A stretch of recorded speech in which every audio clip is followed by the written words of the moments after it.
وذكر فإن الذكرى تنفع المؤمنين.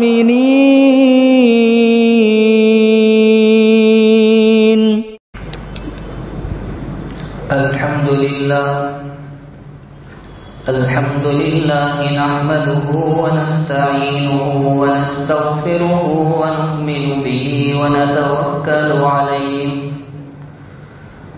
ونعوذ بالله من شرور أنفسنا ومن سيئات أعمالنا. من يهده الله فلا مضل له ومن يضلله فلا هادي له. ونشهد أن لا إله إلا الله وحده لا شريك له.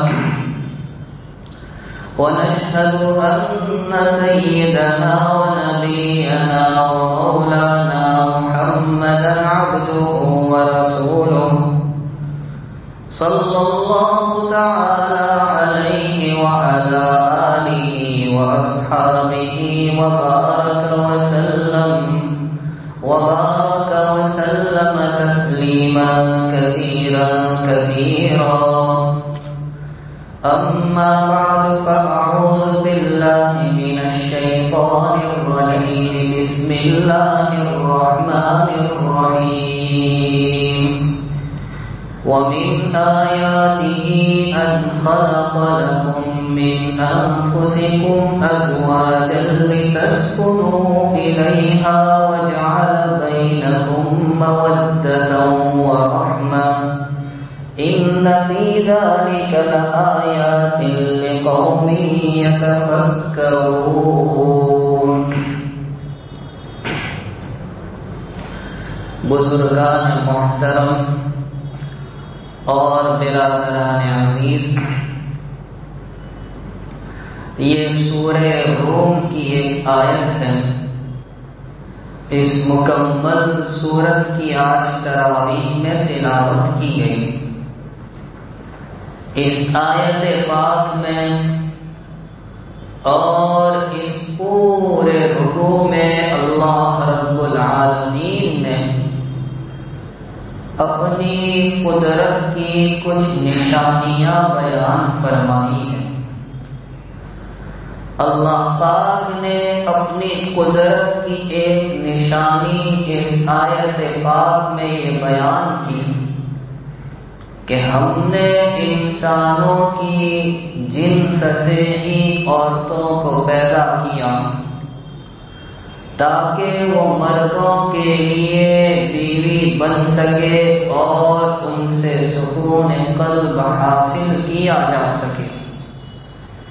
تو اللہ پاک نے اس رشتے ازدواج کو، میاں بیوی کے تعلقات کو اپنی قدرت کاملہ کی علامت اور نشانی قرار دیا ہے اور اس کو سکون قلب کا ذریعہ قرار دیا ہے.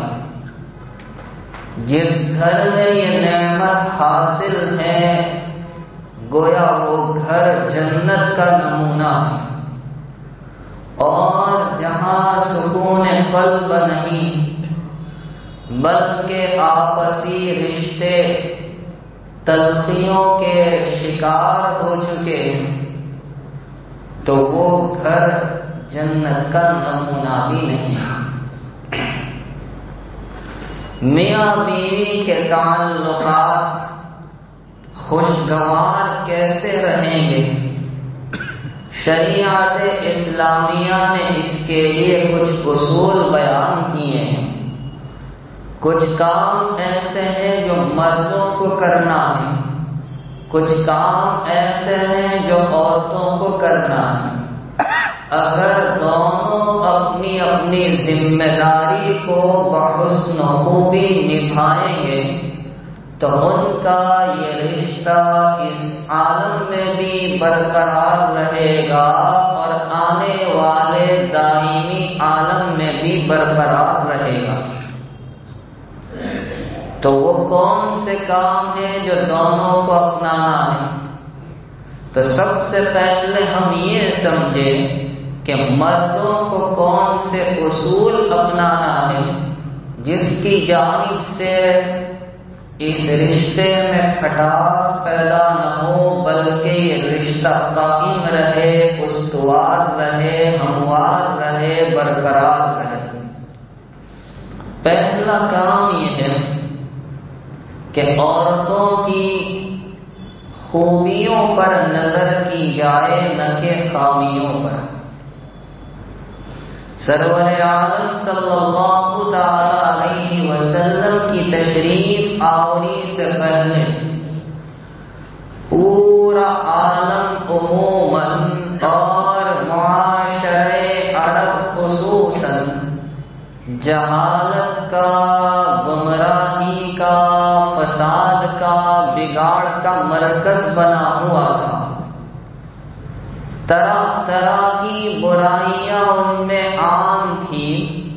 تو ایک برائی یہ بھی تھی کہ وہ عورتوں کے ساتھ اچھا سلوک نہیں کرتے تھے، ان کے حقوق کی طرف توجہ نہیں دیتے تھے۔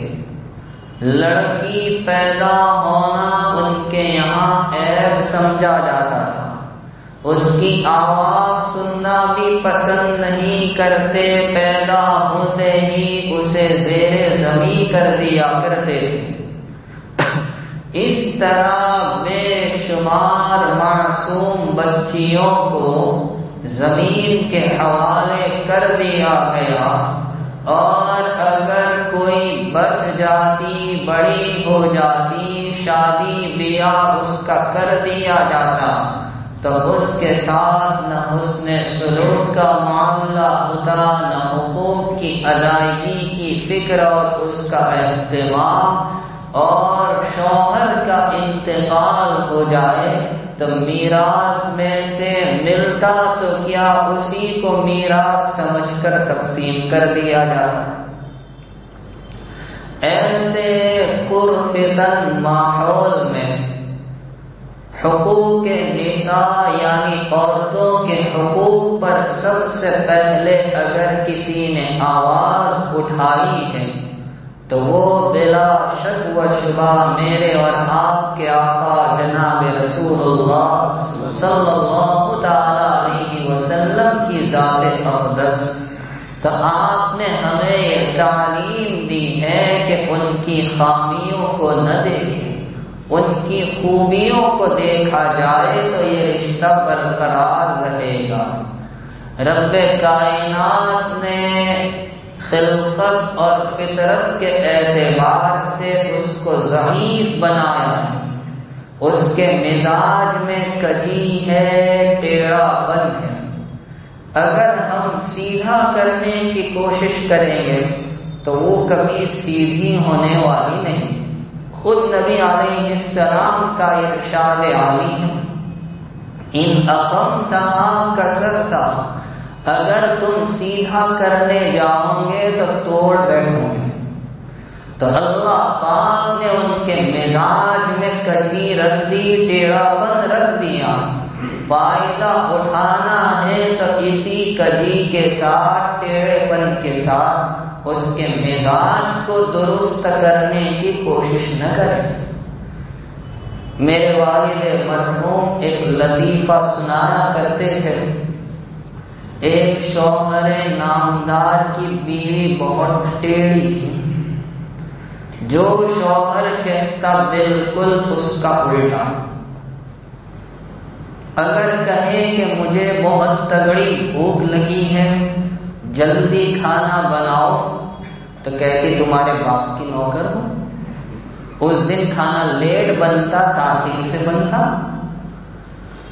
اور اگر کہتا کہ آج پیٹ میں گڑبڑ سی معلوم ہو رہی ہے، کھانا لیٹ کھائیں گے، تو کہتی تمہارے واسطے بیٹھی رہو۔ اس دن کھانا جلدی بنتا۔ جو کہتا بالکل اس کا الٹا۔ اب بارش کا موسم تھا اور اس نے جانے کی ضد پکڑی کہ مجھے میکے جانا ہے۔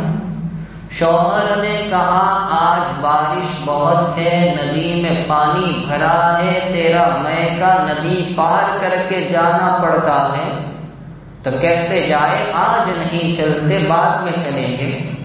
وہ تو الٹی تھی، آج ہی جائیں گے۔ اب بیچارہ کیا کرتا؟ تو ایک بانس ساتھ میں لے لیا اور اس کو لے کر چلا۔ ایک جگہ بانس ڈال کر دیکھا تو پتا چلا وہاں پانی کافی گہرا تھا۔ بیوی سے کہا یہاں پانی زیادہ ہے، یہاں سے مت جاؤ، دوسری جگہ دیکھتے، میں تو یہیں سے جاؤں گی۔ اب وہ گئی اور ڈوب گئی۔ شوہر نے دوسری جگہ بانس ڈال کر دیکھا جہاں پانی کم تھا، اور ندی پار کرتے ہوئے اپنے سسرال پہنچا اور جا کر کہا بھائی تمہاری بیٹی تو ڈوب گئی۔ وہ دوڑے ہوئے آئے اور پوچھا کہاں لاش تلاش کریں؟ تو اس نے بائیں ہاتھ کی طرف اشارہ کیا کہ اس طرف۔ کافی دیر تلاش کرتے رہے لیکن لاش ملی نہیں۔ تو پوچھا کہ اللہ کے بندے وہ ڈوبی کہاں تھی؟ کہ ڈوبی ادھر تھی۔ کہ ڈوبی اس طرف ہے، پانی بہ کر دائیں طرف جا رہا ہے، اور آپ کہہ رہے ہیں کہ ادھر الٹے ہاتھ پر تلاش کرو۔ تو شوہر نامدار نے کہا پوری زندگی الٹی چلی، میں سمجھا مر کر بھی الٹی بڑی ہوگی۔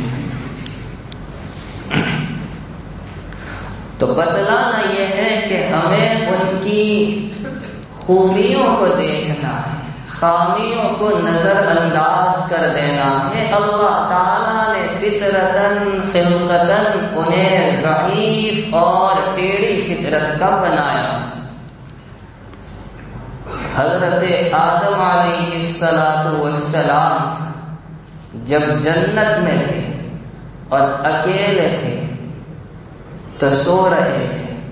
یہ بھی عجیب بات ہے، وہ اکیلے تھے تو ان کو سونے کا لطف ملا، اور جب ہم جائیں گے تو ہمیں سونے کا لطف نہیں ملے گا۔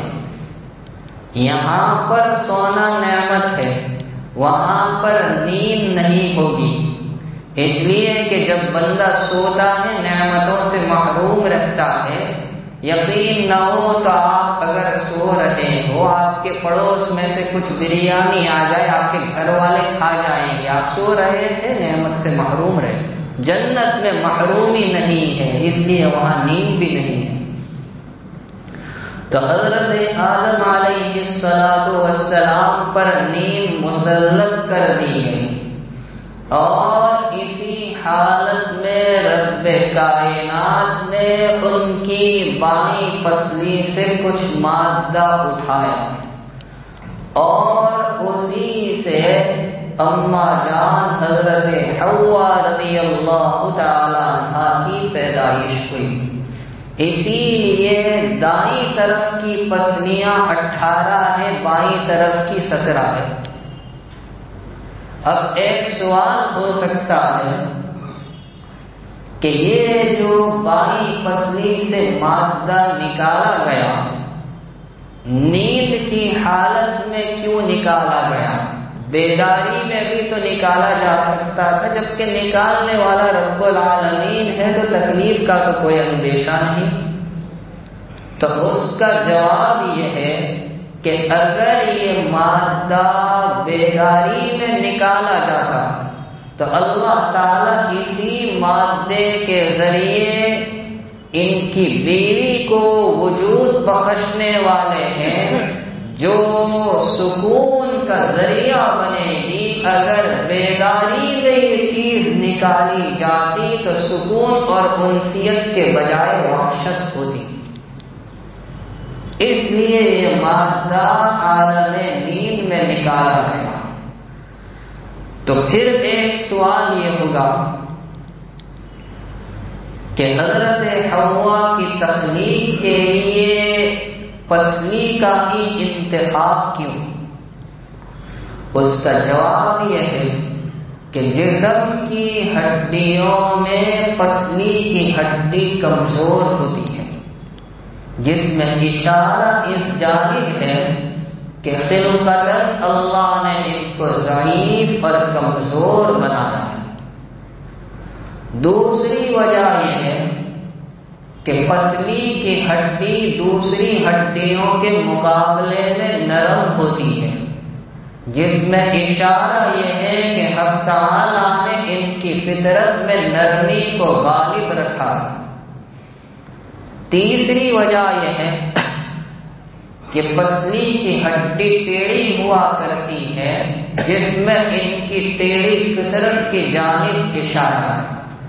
اور چوتھی حکمت بیان کی ہے کہ پسلی کی ہڈی دل کے قریب ہوتی ہے، معلوم ہوا یہ دل میں رکھنے کی چیز ہے، اس لیے اللہ پاک نے پسلی کی ہڈی کا انتخاب کیا۔ تو بتلانا یہ ہے کہ پہلا کام ہے ان کی خوبیوں کو دیکھنا، خامیوں کو نظر انداز کر دینا۔ اگر ان کی خوبی پر ہم نے 2-4 تعریفی جملے کہہ دیے تو ہمارا کچھ جائے گا نہیں، لیکن اس کا دل خوش ہو جائے گا، اور یہی چیز اجر عظیم کا بھی ذریعہ بنے گی اور اس رشتے کے برقرار رہنے کا بھی سبب بنے گی۔ شیخ الاسلام حضرت مفتی تقی عثمانی صاحب دامت برکاتہم نے واقعہ بیان کیا ہے اپنے پیر و مرشد حضرت ڈاکٹر عبدالحی صاحب رحمہ اللہ تعالی کا، کہ ایک میاں بیوی حضرت ڈاکٹر صاحب سے بیعت کا تعلق رکھتے تھے، تو انہوں نے ایک مرتبہ حضرت کو اپنے مکان پر دعوت دی، تو حضرت ان کے مکان پر کھانے کے لیے تشریف لے گئے۔ حضرت کی عادت تھی کہ جہاں دعوت میں تشریف لے جاتے تو وہاں پسے پردہ گھر والوں سے بھی بات کر کے کچھ تعریفی جملے کہا کرتے تھے، اور ویسے بھی ان صاحب کی اہلیہ تو ان سے اصلاحی تعلق رکھتی تھی، تو کہا کہ بھائی آپ کی بیوی کو پردے کے پیچھے بلائیے۔ تو جب وہ آ گئے تو آپ نے تعریف میں 2-4 جملے کہے، کھانا بڑا اچھا تھا، لذیذ تھا، نفیس تھا، عمدہ تھا، آپ کا شکریہ۔ تو حضرت نے سسکیاں لے کر رونے کی آواز سنی، ڈر گئے، پوچھا بھائی میری جانب سے کوئی ناگوار نامناسب بات پیش آئی؟ کہا کہ نہیں، آپ نے تو میرے کھانے کی تعریف کی، شکریہ کے کلمات کہے، لیکن یہ میرے شوہر جو آپ کے سامنے کھڑے ہیں 40 سال سے اس کو کھانا بنا کر دے رہی ہوں، کبھی تعریف میں 1-2 جملے بھی نہیں کرے۔ تو یہ پہلا اصول ہے۔ دوسرا کام جو مردوں کو کرنا ہے وہ یہ کہ عورتوں کے ساتھ حسن سلوک کا معاملہ کیا جائے، بدسلوکی سے پرہیز کرے۔ سرور عالم صلی اللہ تعالی علیہ وسلم نے حسن سلوک کا درس دیتے ہوئے ارشاد فرمایا، خیرکم خیرکم لأہلہ وَأَنَا خَيْرُكُمْ لِأَهْلِي، کہ تم میں سب سے اچھا، سب سے بہتر وہ ہے جو اپنے گھر والوں کے ساتھ، اپنی بیوی کے ساتھ حسن سلوک کرنے والا ہو، اور اس حسن سلوک میں تم میں سب سے اچھا ہوں۔ اور ایک روایت میں نبی کریم صلی اللہ علیہ وسلم نے مردوں کو تاکیدی پیغام دیتے ہوئے فرمایا، استوصوا بالنساء خیرا، کہ میں تمہیں عورتوں کے بارے میں بھلائی کی وصیت کرتا ہوں۔ ایک روایت میں نبی علیہ السلام ارشاد فرماتے ہیں، مسلمانوں میں سب سے زیادہ کامل ایمان والا وہ ہے جس کا برتاؤ عموماً ہر ایک کے ساتھ خصوصاً اپنی بیوی کے ساتھ لطف و محبت کا ہو وہ کمال ایمان والا ہے۔ پیغمبر علیہ الصلوۃ والسلام نے حسن سلوک کا درس نہ صرف زبانی دیا بلکہ اپنے ارشادات کے ساتھ ساتھ اپنے عمل کے ذریعے بھی دیا ہے۔ میرے آقا کی زندگی میں اس حسن سلوک کے عملی نمونے بھی موجود ہیں۔ چنانچہ روایتوں میں ہے کہ ایک مرتبہ نبی کریم صلی اللہ تعالی علیہ وسلم نے حضرت عائشہ رضی اللہ تعالی عنہا سے فرمایا کہ اے عائشہ، جب تم مجھ سے راضی ہوتی ہو یا روٹھ جاتی ہو مجھے پتہ چل جاتا۔ پوچھا کیسے؟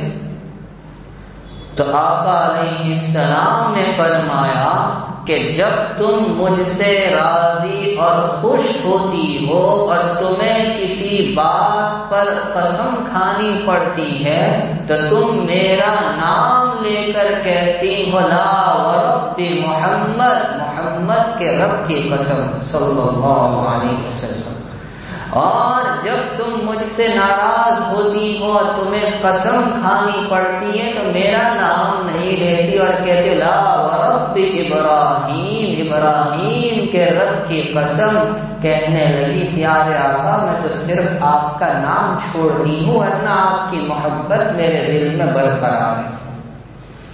اسی طرح ایک مرتبہ ام المؤمنین حضرت سودا رضی اللہ تعالی عنہا کی باری اور حضرت عائشہ رضی اللہ تعالی عنہا نے حلوہ بنایا۔ اب وہ حلوہ لے کر نبی علیہ الصلوۃ والسلام کی خدمت میں گئی اور جا کر پیش کیا۔ حضرت سودا کی باری کا دن تھا، ان کو ناگوار معلوم ہوا کہ باری میری تھی اور یہ کیوں لے کر آئی۔ نبی علیہ الصلوۃ والسلام نے تو اس میں سے کچھ تناول فرمایا، لیکن حضرت سودا رضی اللہ تعالی عنہا نے کھانے سے انکار کیا۔ حضرت عائشہ رضی اللہ تعالی عنہا نے تھوڑا سا حلوہ لے کر ان کے منہ پر لگا دیا۔ اب انہوں نے شکایت کی کہ دیکھیے آپ کی موجودگی میں اس نے میرے ساتھ کیا کیا۔ نبی علیہ السلام نے فرمایا وَجَزَاءُ سَيِّئَةٍ سَيِّئَةٌ مِثْلُهَا کہ قرآن پاک نے یہ فیصلہ کیا ہے برائی کا بدلہ اسی کے مثل برا، تم بھی حلوہ لے کر لگا دو۔ تو انہوں نے بھی حلوہ لے کر لگا دیا۔ اب دونوں کے منہ پر حلوہ لگا ہے، پردے کے احکام اب تک غالباً نہیں آئے تھے اور سامنے سے ایک صحابی آتے دکھائی دیے۔ نبی علیہ السلام نے فرمایا جاؤ اپنے چہرے کو صاف کر لو، یہ ہے عملی نمونہ۔ اور ایک مرتبہ سفر سے واپسی پر نبی علیہ السلام میں اور حضرت عائشہ رضی اللہ تعالی عنہا میں دوڑ کا مقابلہ ہوا۔ حضرت عائشہ رضی اللہ تعالی عنہ جیت گئی، آگے نکل گئی۔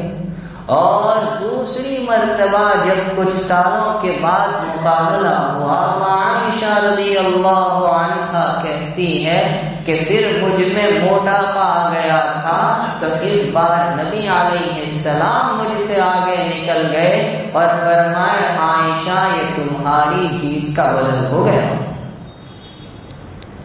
اور ایک مرتبہ مسجد نبوی میں کچھ حبشی لڑکے نیزہ بازی کر رہے تھے، کرتب دکھا رہے تھے۔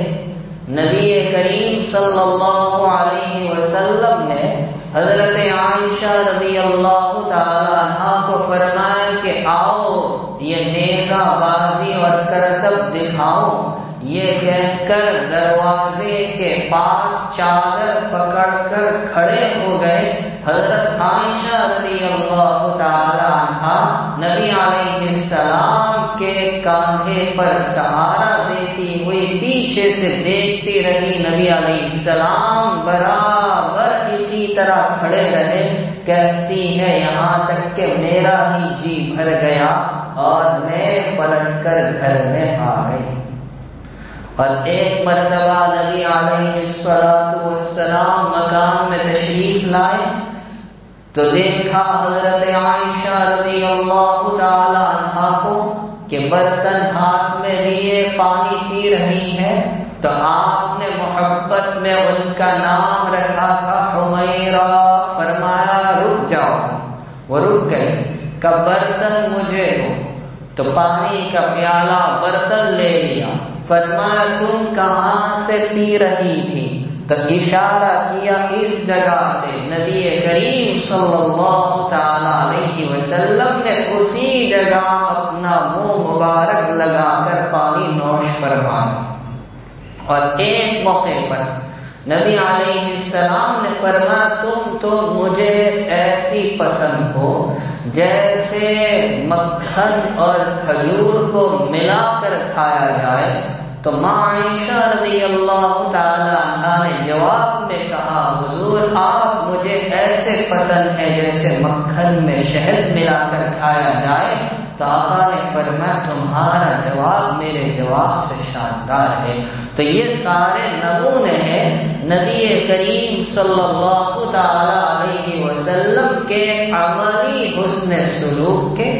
اور وہیں پر آقا علیہ السلام نے بدسلوکی سے روکا اور بڑے سخت الفاظ میں اس کی مذمت اور برائی کو بیان فرمایا.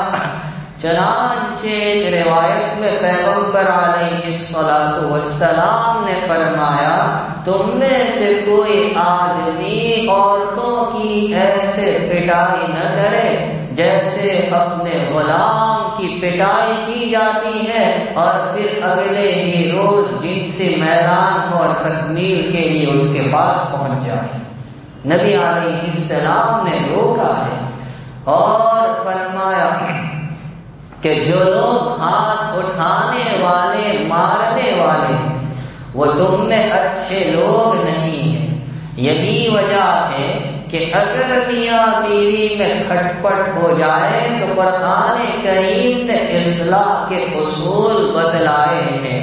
پہلا اصول بتلایا کہ وعظ و نصیحت کی جائے سمجھایا جائے فَعِظُوهُنَّ. دوسرا اصول بتلایا جائے وَاهْجُرُوهُنَّ فِي الْمَضَاجِعِ کہ بستر الگ کر دیا جائے. اور تیسرے درجے میں اخیر میں جا کر ہلکی پٹائی کی اجازت دی لیکن ساتھ میں روک بھی دیا کہ مارنے والے ہاتھ اٹھانے والے اچھے انسان نہیں ہیں. اور یہی بات ہے کہ جہاں میرے اور آپ کے آقا جناب رسول اللہ صلی اللہ علیہ وسلم کے اخلاق حمیدہ کو بیان کیا جاتا ہے وہیں پر یہ بات بھی بیان کی جاتی ہے کہ نبی علیہ السلام نے نہ کسی بیوی عورت کو مارا نہ غلام کو مارا نہ خادم کو اف تک کہا. یہ آپ کے کریمانہ اور حمیدانہ اخلاق ہے. تو یہ دوسری بات ہوئی جو مردوں کو کرنی ہے کہ حسن سلوک کا اہتمام بدسلوکی سے رکے. تیسرا کام یہ ہے کہ عورتوں کی جانب سے اگر ناگوار نامناسب بات پیش آئے تو برسنے کے بجائے عفو و کرم کا معاملہ کرے, غصے کو پی جائے. اس عفو و کرم پر انشاءاللہ اللہ کے یہاں سے عفو و کرم کی امید ہے. حکیم الامت حضرت تھانوی رحمہ اللہ تعالی نے ایک قصہ نقل کیا ہے کہ ایک صاحب شام کے وقت گھر پر پہنچے, بیوی سے کھانا طلب کیا, اس نے کھانا پیش کیا. جب کھانے کے لیے بیٹھے تو اس میں نمک مقدار سے زیادہ تھا. کم ہو تو علاج ہو سکتا ہے کہ اوپر سے چھڑک دیا جائے, لیکن اگر زیادہ ہو اس کا تو کوئی علاج نہیں. آپ یہ کہیں گے پانی ڈال دو، پھر تو ہمارے مدرسے کے طلبہ گفتگو کرتے کہ ایسے شوربے سے وضو کرنا جائز بھی ہے یا نہیں. تو اس کا تو کوئی علاج بھی نہیں ہے. اب غصہ آ رہا تھا. اب ہمارے یہاں حال کیا ہوتا ہے کہ غصہ پلیٹ پر برتن پر اتارا جاتا ہے، اس کو غصے میں آ کر پھینک دیا جاتا ہے. یہ نعمت کی ناقدری ہے. ثم لتسألن یومئذ عن النعیم، پھر تم سے نعمتوں کے بارے میں پوچھا جائے گا. اب وہاں بھی غصہ آ رہا تھا، سوچا 2-4 لگا دوں، لیکن انہوں نے اپنے جذبات پر، اپنے غصے پر قابو رکھا اور یہ سوچا اللہ کی بندی ہے، کہیں اور دھیان اور توجہ ہوگی، معاف کر دیا. جب انتقال ہوا تو کسی نے اس صاحب کو خواب میں دیکھا، پوچھا کیسی گزری؟ کہ اللہ نے مغفرت کر دی. کہ اچھا، کون سا عمل کام آ گیا؟ کہ بس وہ ایک مرتبہ کھانے میں نمک زیادہ تھا، مجھے بیوی پر غصہ آ رہا تھا، میں نے اسے اللہ کی بندی سمجھ کر معاف کیا تھا، اللہ نے مجھے اپنا بندہ سمجھ کر معاف کر دیا. اتنے سے عمل پر اللہ نے مغفرت فرما دی. تو رشتے ازدواج کے خوشگوار ہونے کے لیے تیسرا کام مردوں کو یہ کرنا ہے کہ عورتوں کی جانب سے اگر کوئی نامناسب بات پیش آئے تو صبر سے کام لے. چوتھا کام کرنا ہے، گھر کے کام میں بیوی کا ساتھ دے، ہاتھ بٹائے. اللہ کے پیغمبر ہے، جلیل القدر پیغمبر ہے سیدنا موسیٰ علیہ السلام، جب مدین سے چلے اپنی بیوی کو لے کر اور اسے ولادت کا درد ہو رہا ہے، سخت سردی ہے، آگ کی ضرورت پیش آئی، اللہ کا یہ نبی بیوی کے لیے آگ تلاش کرنے کے لیے نکل پڑا. اور دوسری جانب میرے آقا صلی اللہ علیہ وسلم کا حال یہ تھا کہ مکان پر تشریف لاتے، جھاڑو دیا کرتے تھے، بکری کا دودھ نکال لیتے، اپنے کپڑے سی لیتے، پیوند لگا لیتے، جوتا سی لیتے، جو کام گھر کا ہوتا بخوشی آپ کرتے. لیکن جہاں اذان کی آواز سنائی دیتی تو آپ سارے کام کاج کو چھوڑ کر اللہ کی جانب، اس کی عبادت کی جانب متوجہ ہو جایا کرتے تھے. تو یہ چند کام تو مردوں کو کرنا ہے. اب تالی ایک ہاتھ سے تو بچتی نہیں. شریعت اسلامیہ نے حقوق دونوں طرف سے رکھے. رشتے ازدواج کے خوشگوار ہونے کے لیے جہاں یہ چند کام مردوں کو کرنا ہے، عورتوں کو بھی کچھ کام کرنا ہے. پہلا کام، شوہر کی قدر کرے، اس کے مقام کو پہچانے.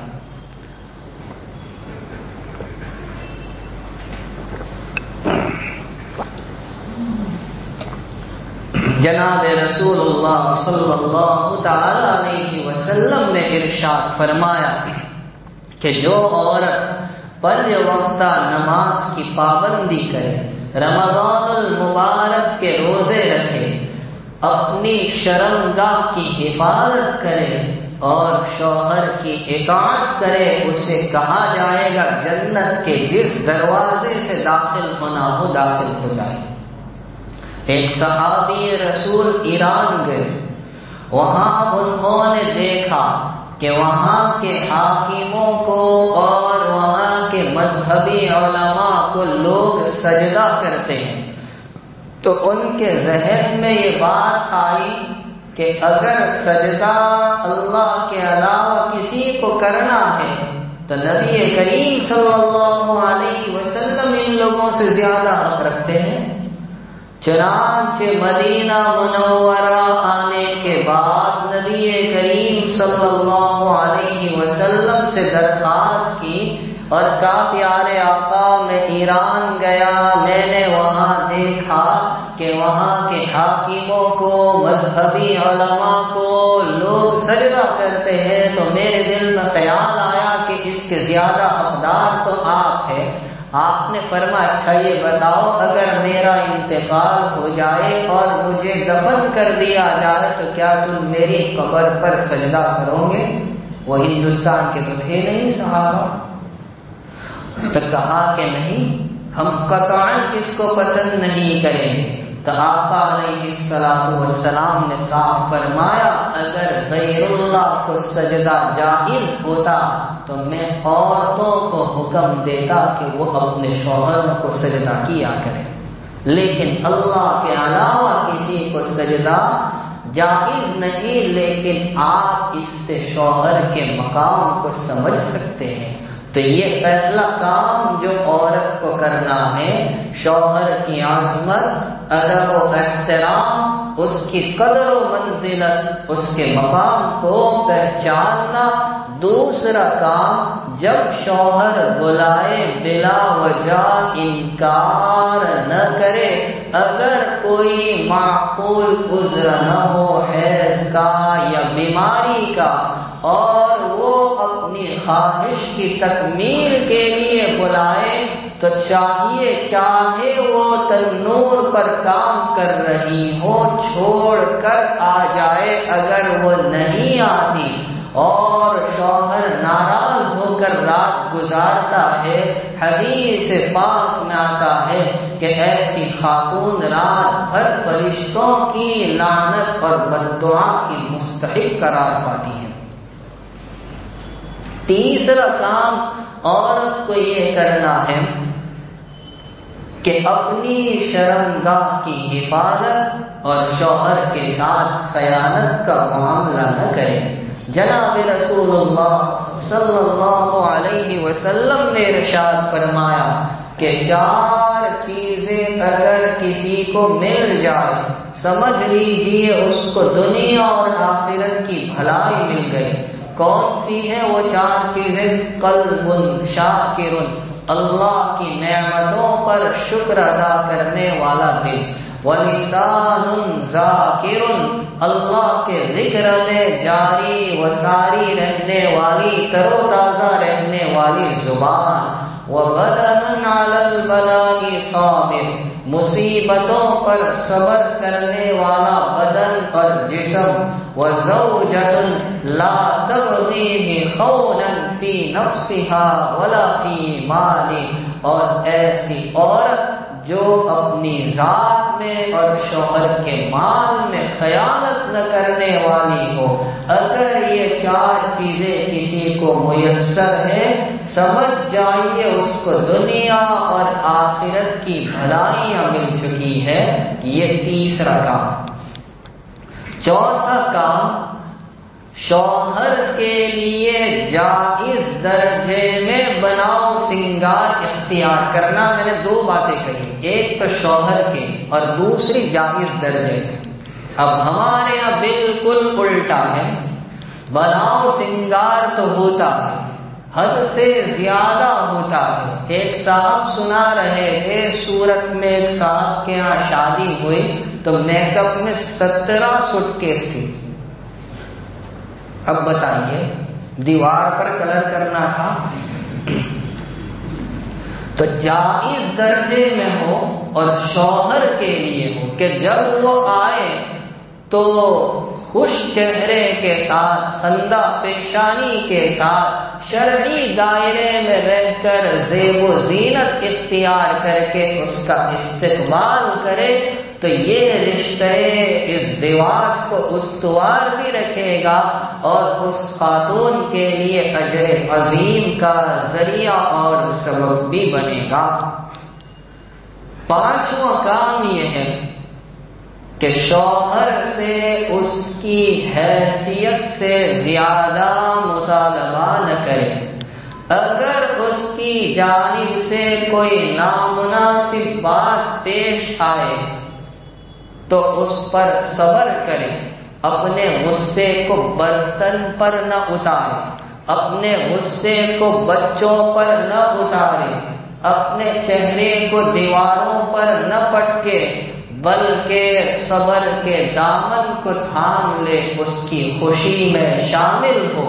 اگر شوہر کو کوئی غم اور تکلیف دہ بات پیش آئے تو اس کے لیے ڈھارس بن جائے، ہمت کی دیوار بن جائے، اس کے لیے حوصلہ افزا کلمات کہے۔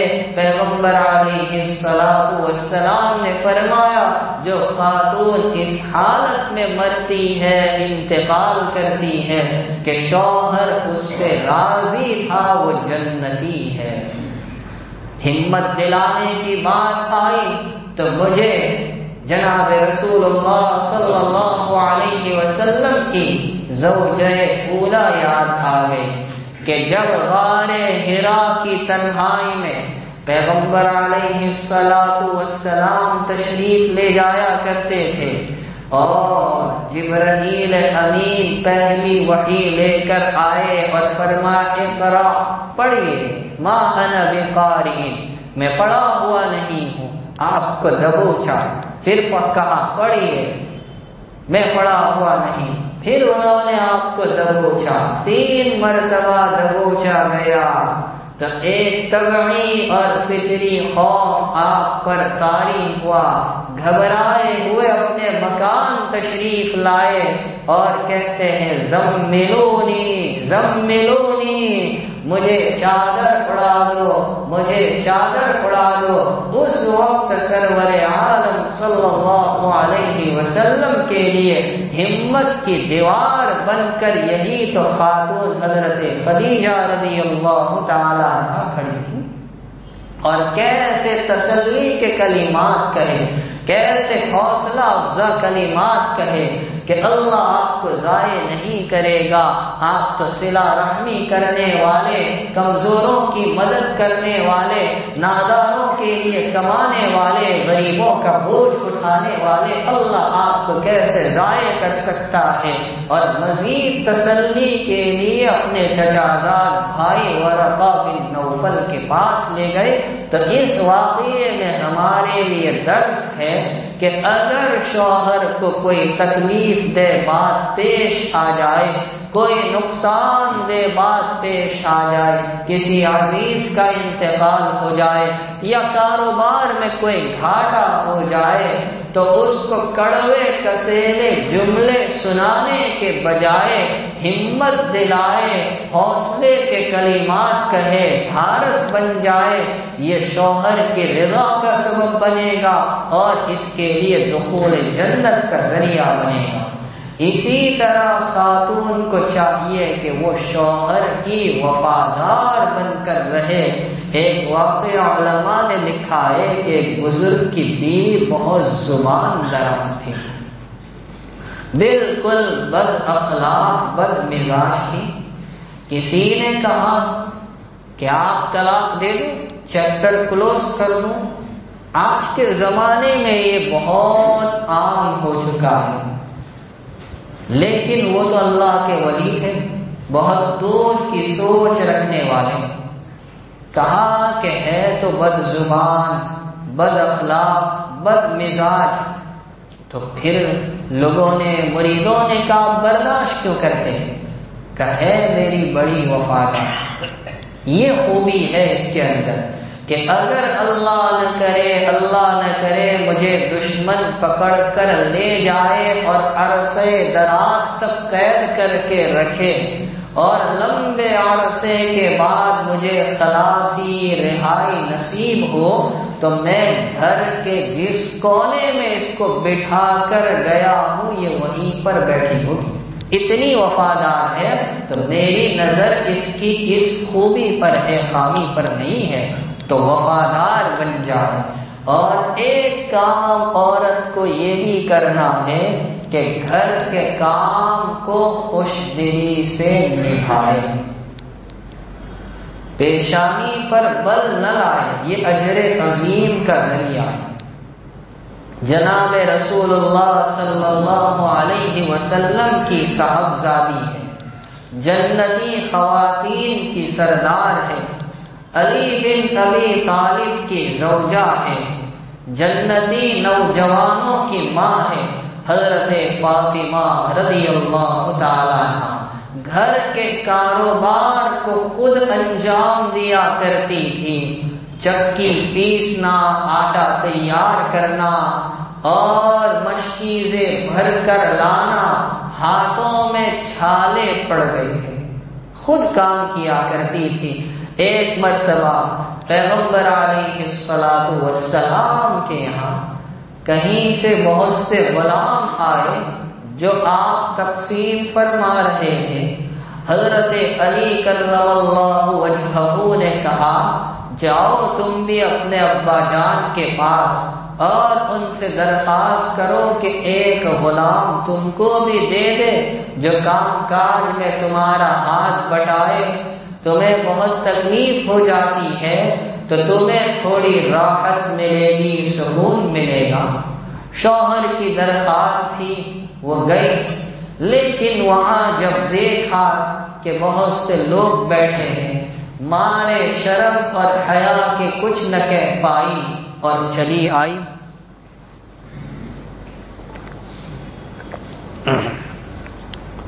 نبی کریم صلی اللہ علیہ وسلم کو بعد میں جب ان کی آمد کا علم ہوا تو آپ مکان پر خود تشریف لے گئے اور آپ نے پوچھا بیٹی تم میرے پاس کس مقصد سے آئی تھی، وجہ کیا تھی؟ مارے شرم کے کچھ کہہ نہ پائی۔ حضرت علی رضی اللہ تعالیٰ عنہ نے پوری کارگزاری سنائی کہ اس طرح گھر کے کام کاج کرنے کی وجہ سے، چکی چلانے کی وجہ سے، مشکیزیں بھر کر لانے کی وجہ سے، بچوں کی تربیت اور دیکھ بھال کی وجہ سے ہاتھوں میں چھالے اور نشانات پڑ گئے ہیں۔ تو میں نے ہی ان سے کہا تھا کہ اپنے والد محترم کے پاس جا کر ایک غلام کی درخواست کر لو جو کاموں میں تمہارا ساتھ دے، تمہیں راحت ملے، اطمینان ملے۔ نبی علیہ الصلاۃ والسلام نے تسلی کے کلمات کہے اور فرمایا کہ میں تم کو اس سے بہتر چیز نہ بتاؤں، جب تم بستر پر آؤ تو 33 مرتبہ سبحان اللہ، 33 مرتبہ الحمدللہ اور 34 مرتبہ اللہ اکبر کہہ لیا کرو۔ یہ تسبیح فاطمی ہے، یہ ہر خاتون کے لیے روحانی غذا اور ایک نبوی نسخہ سرور عالم صلی اللہ علیہ وسلم نے بتلا دیا۔ میں خواتین سے پوچھنا چاہتا ہوں کتنوں کا اس پر عمل ہے؟ 1% بھی ایسی نہیں ہوگی، حالانکہ کتنا آسان کام ہے، یہ روحانی تقویت دینے والی چیز ہے۔ کہنے کا منشا یہ ہے کہ اللہ پاک نے اس آیت کریمہ میں میاں بیوی کے رشتے کو اپنی قدرت کی نشانی بنایا ہے، اور یہ قدرت کی نشانی اس لیے کہ سکون قلب حاصل ہو، اور سکون قلب کے لیے کچھ کام مردوں کو کرنا ہے، کچھ کام عورتوں کو کرنا ہے۔ میاں بیوی کا رشتہ لباس کی طرح ہے، پوشاک کی طرح ہے۔ سورۃ البقرہ میں اللہ جل جلالہ کا ارشاد ہے ہن لباس لکم وانتم لباس لہن، کہ وہ تمہارے لیے پوشاک اور لباس، تم ان کے لیے لباس اور پوشاک۔ تو ایک سوال ہو سکتا ہے کہ رب کائنات نے میاں بیوی کو ایک دوسرے کا لباس کیوں کہا، ایک دوسرے کا پوشاک کیوں کہا؟ مفسرین کرام نے اس کی مختلف وجوہات بیان کی۔ ایک وجہ تو یہ بیان کی کہ لباس کے اندر ستر کی شان ہوا کرتی ہے، لباس ساتر چھپانے والا ہوتا ہے، تو میاں بیوی کا تعلق بھی ایسا ہی ہونا چاہیے کہ ایک دوسرے کی خانگی بات کو چھپانے والے ہوں، اس کے چرچے کرنے والے نہ ہوں۔ دوسری بات یہ ہے کہ لباس بدن سے ملا ہوا ہوتا ہے، لباس میں اور بدن میں بیچ میں کوئی پردہ نہیں ہوتا، تو زوجین میاں بیوی ایک دوسرے کے لباس ہے، یہ دونوں ایک دوسرے سے ملے ہوئے، ان کے درمیان کوئی پردہ نہیں۔ تیسری بات یہ ہے کہ لباس کے اندر زینت کی، حسن کی شان بھی ہوتی ہے۔ بندہ چاہتا ہے اچھے سے اچھا، عمدہ سے عمدہ لباس پہنے، تو لباس کے اندر زینت کی شان بھی ہے۔ معلوم ہوا میاں بیوی ایک دوسرے کے لیے حسن ہے، جمال ہے، زینت ہے۔ تیسری بات یہ ہے کہ لباس انسان کی حفاظت کرتا ہے۔ سردی کے لباس سردی سے حفاظت کرتے ہیں، گرمی کے لباس گرمی سے حفاظت کرتے ہیں، بارش کے لباس بارش سے حفاظت کرتے، تو لباس میں حفاظت کی شان بھی ہوتی ہے۔ تو اسی طرح میاں بیوی کا رشتہ اور تعلق کہ دونوں ایک دوسرے کے لیے محافظ ہے۔ پانچویں بات یہ ہے کہ لباس سکون دیتا ہے۔ اگر گرمی کا زمانہ ہو اور آپ نے موٹا کپڑا پہن لیا، سکون نہیں ملے گا، لیکن آپ نے فوراً باریک کپڑا، پتلا کپڑا پہن لیا، سکون مل جائے گا۔ معلوم ہوا لباس کے اندر سکون کا پہلو بھی ہے۔ اس رشتے ازدواج کو اللہ نے ایک دوسرے کے لیے سکون بنایا ہے۔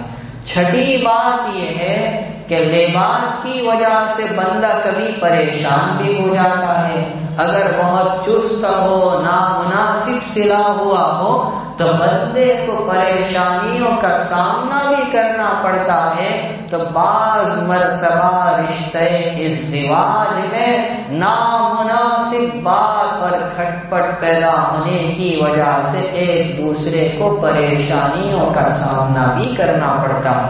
تو یہ قرآن کریم کی جامعیت ہے کہ اللہ نے اس رشتے کو لباس قرار دیا، ایک دوسرے کے لیے سکون قلب کا ذریعہ قرار دیا، لیکن سکون اسی وقت ہوگا جبکہ نبوی اصولوں کو، نبوی تعلیمات کو سامنے رکھا جائے گا۔ اللہ پاک ہمیں ان اصولوں پر چلنے کی توفیق عطا فرمائے اور محبت کی فضا قائم فرمائے۔